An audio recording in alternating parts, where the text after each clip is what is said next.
नमस्कार, आप देख रहे हैं व्हाइट पेपर और मैं हूं आपके साथ आशा सरमाल। चलिए शुरुआत करेंगे व्हाइट पेपर को लेकर। आपको बताते चले, बड़ी खबर के साथ आपको रूबरू करवाते चले। कल इलेक्शन कमीशन का दौरा माना जा रहा है काफी अहम, और साथ ही बताते चले कि 8 से यहां पर 10 तारीख तक आप देखिए किस तरह से घमासान देखने को मिल सकता है, क्योंकि चुनाव आयोग का दौरा काफी अहम है और जल्द ही चुनावों का ऐलान होगा। पीडीपी पार्टी ने अपने फिलहाल पत्ते जो है वो खोल दिए हैं। कांग्रेस का प्रतिनिधिमंडल जो दिल्ली पहुंचा था, लेकिन वहां से महिलाओं को आप देखिए किस तरह से एक जिम्मेदारी सौंपी गई है। महिला मोर्चा यहां पर पूरे 20 जिलों के अंदर पहुंचेगा।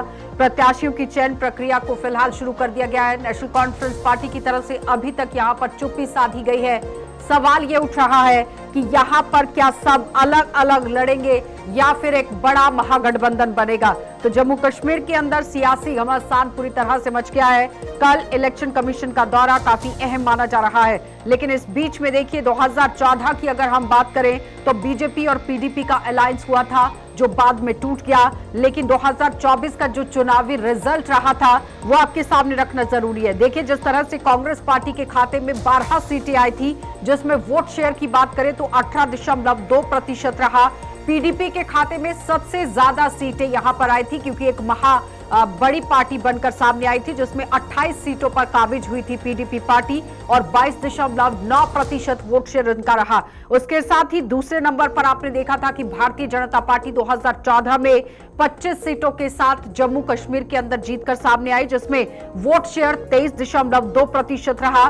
उसी के साथ नेशनल कॉन्फ्रेंस पार्टी, जिसने अभी तक अपने पत्ते नहीं खोले हैं, सिर्फ और सिर्फ आप देखिए बयानबाजियों का दौर शुरू कर दिया गया है, जिसमें 15 सीटें नेशनल कॉन्फ्रेंस पार्टी ने 2014 में ली थी और 21% का वोट शेयर यहां पर एनसी का रहा। लेकिन उसके साथ साथ आप देखिए जो अदर्स रहे, जो अलग अलग लोग यहां पर दूसरी पार्टियों से जुड़े हुए थे, जिनमें वोट शेयर की अगर बात करें तो 7.8% और अन्य के खाते में 4 सीटें गई थी। निर्दलीय के खाते में 3 सीटें गई थी, जिसमें 6.9% वोट शेयर इनका रहा था। तो कुल मिलाकर अब यहां पर 2014 में आपने देखा 87 सीटों पर खेल था, लेकिन इस बार अब परिसीमन होने के बाद 2024 में जब विधानसभा चुनाव होते हैं तो 90 सीटों पर यह पूरा खेल रहेगा। लेकिन Congress party, national conference, PDP और बीजेपी जो बड़ी पार्टियां यहां पर मानी जाती है, जिसमें 2 नेशनल पार्टियां हैं और 2 रीजनल पार्टियां, लेकिन अब जिस तरह से नई पार्टियां भी मैदान में आई हैं, समीकरण क्या कुछ बनेगा, क्योंकि सियासी घमासान पूरी तरह से मच गया है। चलिए पैनल की ओर बढ़ जाएंगे। वीरेंद्र सिंह हैं हमारे साथ, प्रवक्ता हैं पीडीपी से, बहुत बहुत स्वागत जुड़ने के लिए। मुजफ्फर इकबाल खान है एनसी से हैं, आपका भी स्वागत। संजय बड़ू हैं हमारे साथ बीजेपी पार्टी से, आपका भी स्वागत। राजीव सराफ जी हैं कांग्रेस पार्टी से, आपका भी स्वागत। लेकिन सबसे पहले सवाल यहां पर मुजफ्फर जी मैं आप ही से करना चाहूंगी। हर एक पार्टी ने अपने पत्ते अभी तक खोल दिए हैं, लेकिन नेशनल कॉन्फ्रेंस पार्टी अभी तक अपने पत्ते नहीं खोल पाई है।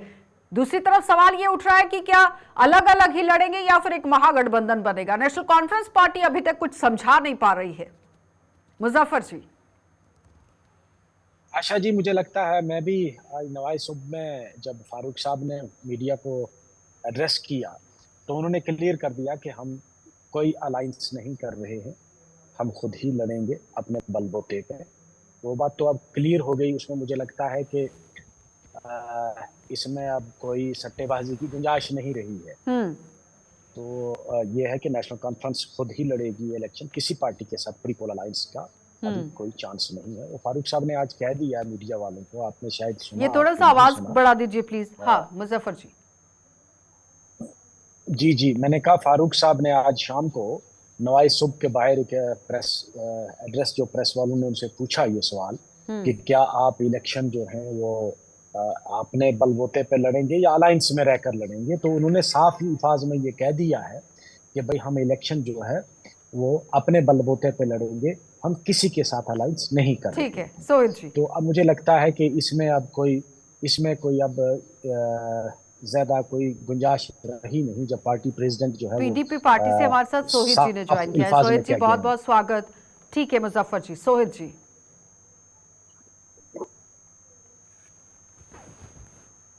देखिए आशा जी, हमारा आशा जी हाँ, आशा जी है कि चुनाव आयोग आ रहा है, अच्छी बात। हम ये उम्मीद करते हैं कि चुनाव आयोग आने वाले समय में इलेक्शंस का अनाउंसमेंट करेगा और हम चाहते भी हैं कि जल्द से जल्द जम्मू कश्मीर में इलेक्शन होनी चाहिए और जिस तरह से जम्मू की जनता का जो हालात है। राजीव जी ठीक है, सोहित जी आवाज नहीं आ पा रही है। राजीव जी मैं ये कह रहा हूँ, ये बहुत अच्छी बात है कि इलेक्शन कमिश्नर जी का दौरा जम्मू कश्मीर में है और सुप्रीम कोर्ट की गाइडलाइन के मुताबिक हमें उम्मीद है कि ये इलेक्शन जल्द से जल्द होगा। कांग्रेस और विपक्षी पार्टी शुरू से इस चीज की डिमांड कर रही थी कि भाई कैसे भी हो इस स्टेट का जो है लोगों को अपना हक मिलना चाहिए और लोगों की अपनी नुमाइंदगी होनी चाहिए। जिस तरह इन्होंने अब ये तो इनको समझ में आ गई बीजेपी को कि अब हमारी यहाँ सरकार बनने वाली नहीं है, तो इन्होंने इनडायरेक्ट वे से एलजी को जो पावर ट्रांसफर कर दी, उसे इन्होंने दिखा दिया कि हम जीत से पहले ही, इलेक्शन से पहले ही हम हार चुके हैं। और अब ये जो इस तरह का आने वाले समय में अगर जो हमारे मुख्यमंत्री बनेंगे, विपक्षी पार्टी के बनेंगे, हमारे बनेंगे, कोई भी जो उसके पास वो पावर तो होगी नहीं, कोई एडमिनिस्ट्रेटिव पावर तो होगी नहीं। तो उसके बाद अगर कल को कोई यहाँ प्रॉब्लम्स होती है, लॉ एंड ऑर्डर की होती है, तो उसके लिए चीफ मिनिस्टर तो जिम्मेवार होगा नहीं। ठीक है, तो इस तरह की ये चीजें इनको पहले क्लियर कर देनी चाहिए और इलेक्शन अपने समय पे होगी, इसकी गारंटी हमें पूरी है, उम्मीद पूरी है। ठीक है हम इसके संजय लिए जी जवाब दीजिए। वो कह रहे हैं कि पहले ही डर गए, एलजी को पूरी पावर्स दे दी गई। मेरा सबको नमस्कार। सबसे पहली बात तो मैं ये कहूँगा कि विडंबना देखिए आप कि जिस पार्टी का जम्मू कश्मीर में खाता भी लोकसभा चुनाव में नहीं खुला और वो कह रही है कि भारतीय जनता पार्टी की सरकार नहीं बनेगी, हमारी सरकार बनेगी। तो ठीक है, ये मुंगेरी लाल के हसीन सपने, इनको मुबारक हूँ, लेकिन मैं इतना ही कहना चाहता हूँ कि माननीय प्रधानमंत्री मोदी जी ने और हमारे गृह मंत्री अमित शाह जी ने जो चुनाव की रैलियां, चाहे जो उधमपुर में मोदी जी की रैली हुई थी और चाहे जम्मू में जो अमित शाह जी की रैली हुई थी, उन्होंने जम्मू कश्मीर की जनता से बिल्कुल स्पष्ट किया था कि जो चुनाव हैं वो सितंबर अक्टूबर में से पहले हो जाएंगे। और हमारी पार्टी तो उसकी चुनाव की तैयारी में पिछले लोकसभा के चुनाव के साथ साथ ही तैयारी हमने शुरू कर दी थी। आज आपने नहीं देखा कि कांग्रेस पार्टी की तरफ से भी महिला मोर्चा को उतार दिया गया है, हर जिले के अंदर महिला मोर्चा जाएगी। देखिए वो ठीक है, हर पार्टी का अपना काम करने का एक तरीका है। महिला मोर्चा ये आज उतार रहे हैं, हम तो 365 दिन 24 घंटे हमारे कार्यकर्ता, चाहे महिला मोर्चा हो और बाकी के 6 मोर्चा हो, चाहे भारतीय जनता पार्टी। और विशेष रूप से मैं इनसे पूछना चाहता हूं, जो आप कह रहे हैं कि महिला मोर्चा निकला है, अभी जो इतनी महामारी, कोरोना की महामारी आई थी, तो इनके जो बड़े बड़े नेताओं से लेके जमीनी स्तर के कार्यकर्ताओं तक, क्या आपको एक भी कार्यकर्ता कहीं जनता के बीच में दिखा था? सिर्फ भारतीय जनता पार्टी ही थी जो उस दुख की घड़ी में जनता के साथ खड़ी थी। चलिए राजीव जी जवाब दीजिए। वो कह रहे हैं कि अभी महिला मोर्चा को उतारा गया, तो कोरोना के समय में वो लोग कहाँ थे? आशा जी, ऐसा है कि कोरोना के समय में हर इंसान, हर लोग अपनी उसकी तैयारी कर रहा था, कोई इनका बड़ा बड़ी कंट्रीब्यूशन नहीं है। अगर वो गवर्नमेंट ऑफ इंडिया की मतलब आई, वैक्सीन आई, लेकिन बाद में जो मैक्सिमम हार्ट अटैक हो रहे हैं वो तो पता लगा उसी की वजह से हो रहे हैं। यंग डेथ्स भी उस इंजेक्शन की WHO ने उसको अप्रूव नहीं किया था, लेकिन उसके बावजूद भी लोग अपनी मंशा से, अपनी मर्जी से बाहर निकले। और ये जो वैक्सीनेशन की बात कर रहे हैं उसमें इन्होंने एक जवाब लिया हुआ है, वेट कर रहे हैं सोहित जी। अच्छा जी, बात ऐसी है कि जिस तरह से हमारे बीजेपी के प्रवक्ता माननीय प्रधानमंत्री और अमित शाह जी को ये हक दे रहे हैं कि भाई ये खुशी जाहिर कर रहे हैं कि ये माननीय प्रधानमंत्री जी इलेक्शंस करवा रहे हैं जम्मू कश्मीर में। अरे ये कहाँ बैठे हुए हैं? अरे सुप्रीम कोर्ट का ऑर्डर है बकायदा, 30 सितंबर तक का उन्होंने डेडलाइन दी हुई है कि 30 सितंबर तक ये इलेक्शन करवानी है। हम तो थैंक्स करते हैं। आप लोगों ने तो जम्मू कश्मीर का बेड़ा करके रख दिया था। 5 साल से आप संजय जी आपको क्लियर कर रहे हैं, वो कह रहे हैं कि उन्होंने ऐसा नहीं कहा है। क्लियर कर लीजिए प्लीज पहले। क्या? देखिए, मैंने ये कहा है कि चुनाव रैलियों में जब जनता के बीच में हम सरकार के नाते गए थे कि हमने वादा किया था कि हमारी सरकार आएगी, और जो माननीय सुप्रीम कोर्ट ने, पहले सुप्रीम कोर्ट का ऑर्डर आ चुका था सुन लीजिए 30 सितंबर तक इलेक्शंस करवानी है।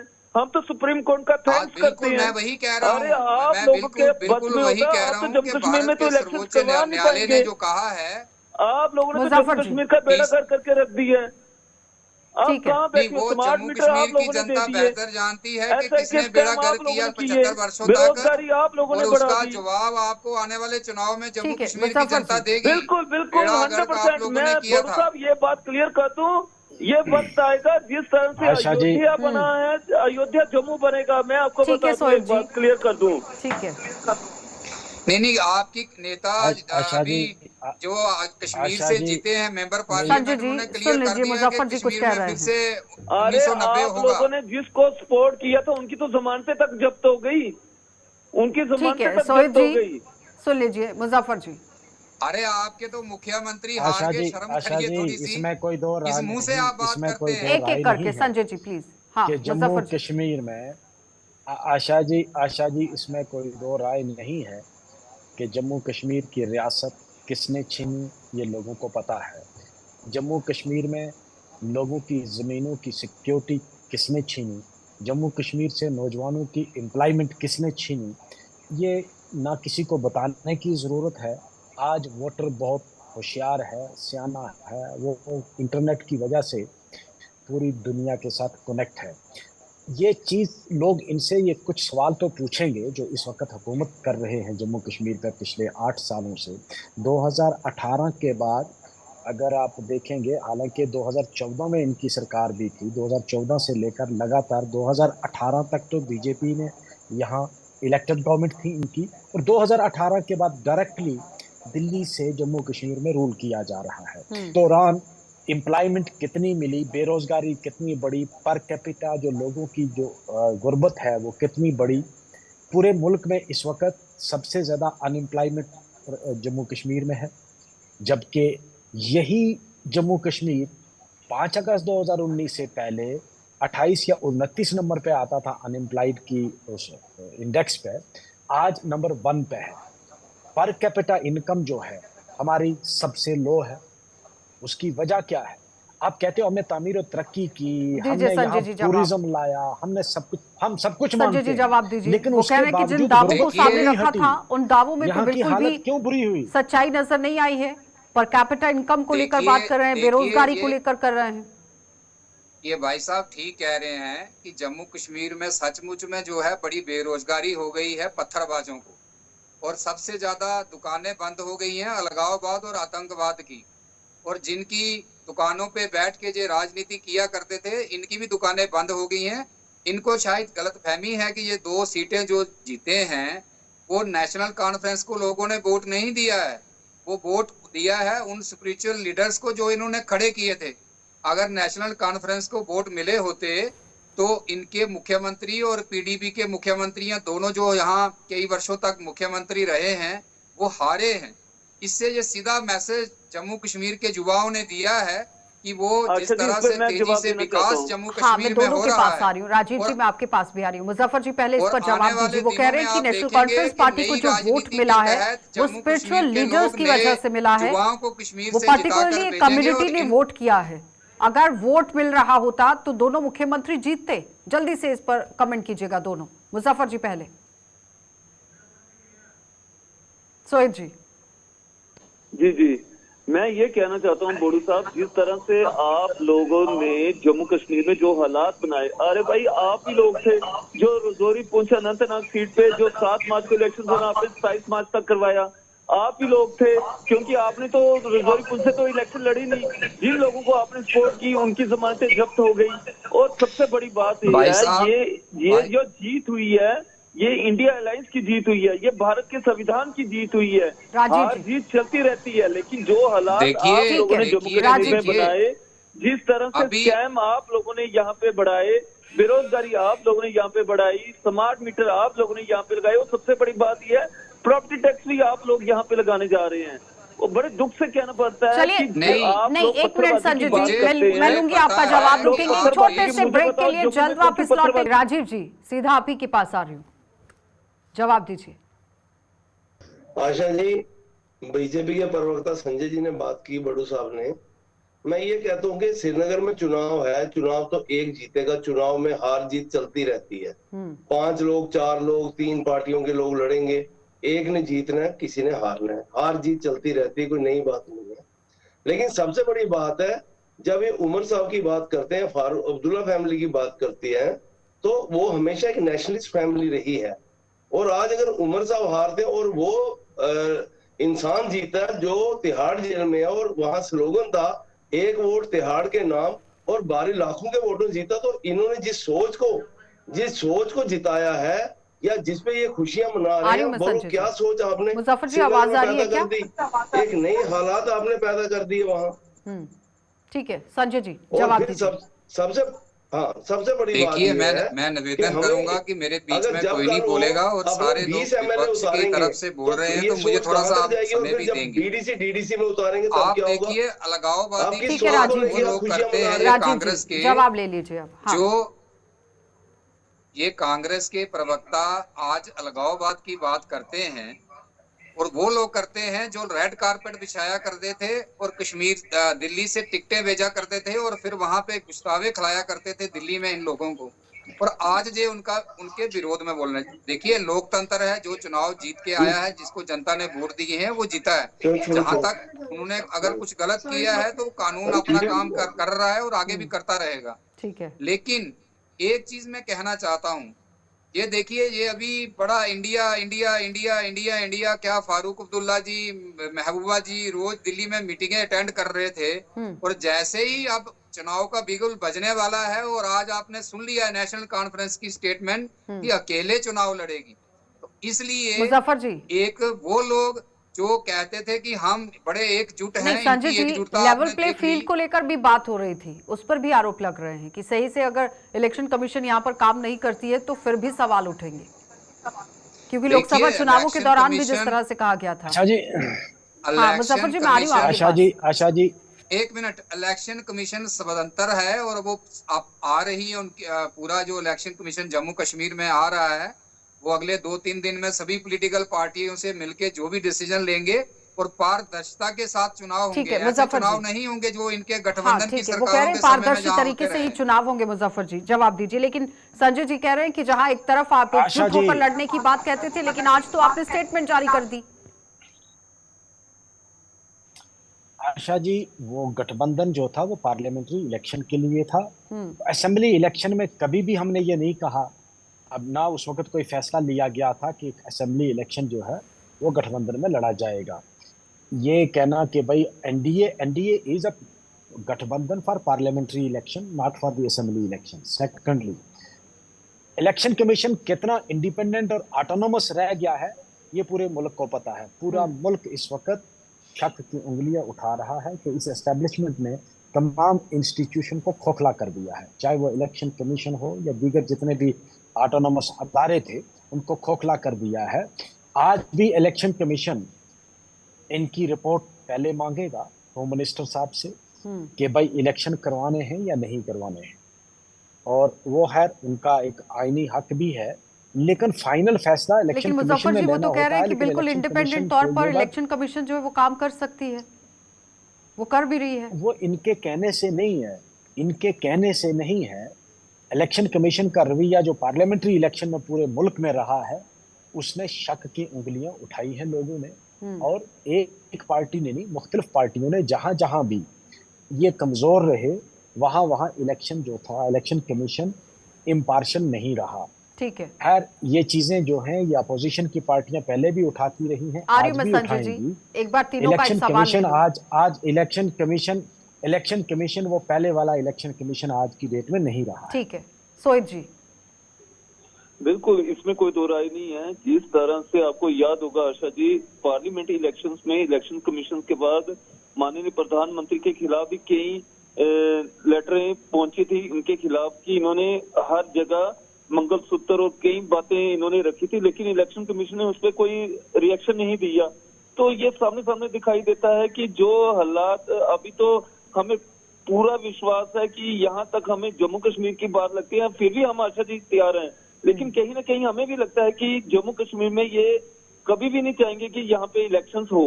जो हालात इस समय हमें देखने को मिल रहे हैं, जिस तरह से मिलिटेंट कठुआ से शुरू हुए और डोडा तक पहुंचे और जिस तरह से रजौरी पुंछ में हालात बने हैं, तो ये हालात को देखते हुए राजीव जी, कहीं ना कहीं हमें शंका है कि ये कहीं ना कहीं अभी भी ये इलेक्शंस करवाने के लिए जम्मू कश्मीर को दूर ही रखेंगे, ठीक है। जहां तक हम इस बात को समझते हैं।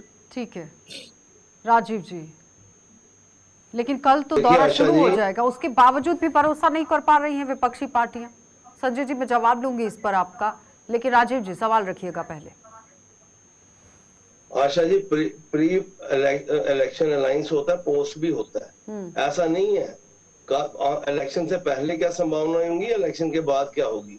लेकिन मैं बीजेपी के प्रवक्ता जी को एक बात वाजे कर दूं, इनकी सरकार किसी सूरत में नहीं बन सकती। लोगों ने इनको रिजेक्ट कर दिया है, इनके चेहरे जो है वो सामने आ चुके हैं।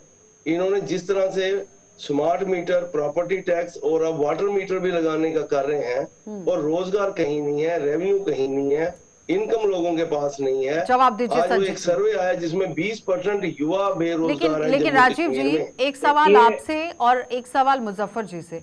90 सीटों पर लड़ने की बात करती है कांग्रेस पार्टी, प्रत्याशी उतारने की बात करती है। दूसरी तरफ नेशनल कॉन्फ्रेंस कह रही है कि वो अकेले लड़ेगी। तीसरी तरफ पीडीपी पार्टी अपने पत्ते खोल रही है, लेकिन अभी तक उन्होंने ये नहीं कहा कि वो किसके साथ जाएंगे।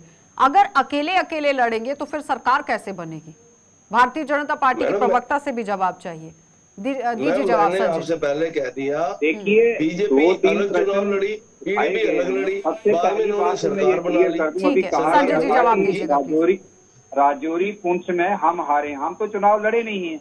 लेकिन इनकी गलतफहमी जो अभी आने वाले चुनाव हैं सितंबर अगले महीने में होने जा रहे हैं, जो लगता है कि इलेक्शन कमीशन जिस तरह से पूरा फुल इलेक्शन कमीशन आ रहा है, सबको सुनने के बाद चुनाव की घोषणा होगी, इनको पता चल जाएगा कि राजौरी पुंछ में भारतीय जनता पार्टी रातल तक किस तरह काम कर रही है लोगों के बीच चलिए में। बहुत बहुत और धन्यवाद दूसरी संजय बात- जी, राजीव जी दूसरी आपका भी बात, धन्यवाद, मुजफ्फर मैं जी आपका भी कांग्रेस के धन्यवाद और सोहेब जी आपका भी धन्यवाद। तो फिलहाल हर एक पार्टी अलग अलग चुनाव लड़ने की बात कर रही है, लेकिन अटकलें ये भी लगाई जा रही हैं कि महागठबंधन बन सकता है। लेकिन नेशनल कॉन्फ्रेंस पार्टी कह रही है कि हम अकेले लड़ेंगे, कांग्रेस पार्टी कह रही है कि 90 सीटों पर हमारे प्रत्याशी होंगे, पीडीपी लगातार ज्वाइनिंग भी करवा रही है और अपने कैंडिडेट्स को भी उतार रही है। लेकिन उस बीच में समीकरण क्या कुछ बनेगी, ये बड़ा सवाल रहेगा, क्योंकि कल से इलेक्शन कमीशन का दौरा जम्मू कश्मीर के अंदर शुरू हो जाएगा। आप देखते रहिए कार्यक्रम।